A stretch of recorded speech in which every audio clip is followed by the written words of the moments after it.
we get letters. Most of them very, very nice, sometimes critical of a guest, or usually me, but not this guest, Brian Lilley from The Sun.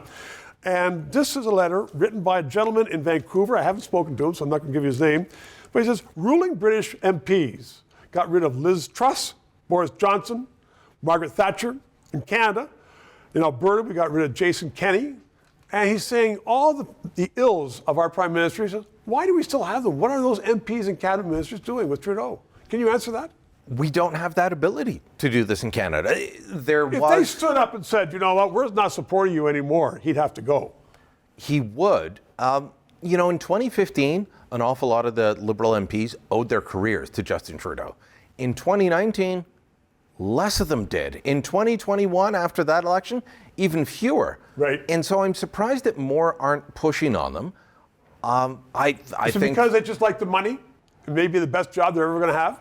Who's going to replace Justin Trudeau and when? That's the question, right?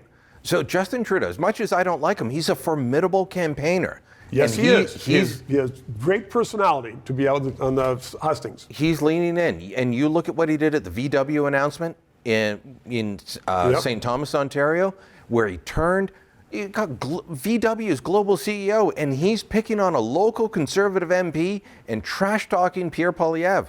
That's not the sort of thing the PM should be doing, but he's doing it because he's in campaign mode. He goes to New York. He's attacking the Conservatives, past and present, while he's speaking to the Council on Foreign Relations on the Upper East Side. So this guy's in campaign mode. That should not be getting you support when you're out there bad-mouthing your own politicians or your opposition down in the United States. It shouldn't, and if somebody goes out of Canada and bad-mouths the PM, they're taking a task, but Trudeau does it. He's not taking a task. You know, it's out of The Sun, maybe a couple of guys at National Post, but for the most part, he doesn't face that kind of criticism.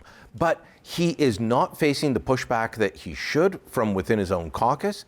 If the Trudeau Liberals went to the polls today, I'm not sure that they would do better than they have. And so that'd be 3 elections in a row where they're, you know, potentially winning a minority with less than the popular vote. Like they would lose the popular vote and have a minority government, but he'd stay in.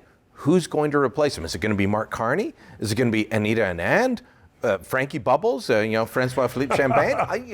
He's the only one that I see that, given a bit of a runway, could have something good to do for the party. Bring it back to when you were a Liberal, but I'm not sure I'm still a Liberal. The Liberal Party is not Liberal anymore. Anyway, so I won't mention his name, but this gentleman from Vancouver, I want you to know, he's thoughtful, like many Canadians, and are trying to understand our system of government. And at times, as you've written many times, it's difficult. But the 3 minutes is up. You're finished. I'm finished. 3 minutes. Justin Trudeau is now on the record as saying that social media is destabilizing. And he wants to bring in censorship to determine what can be put on and not on social media. That is wrong. Please support this station. And please add your address so I can write you a letter and thank you for supporting freedom of speech.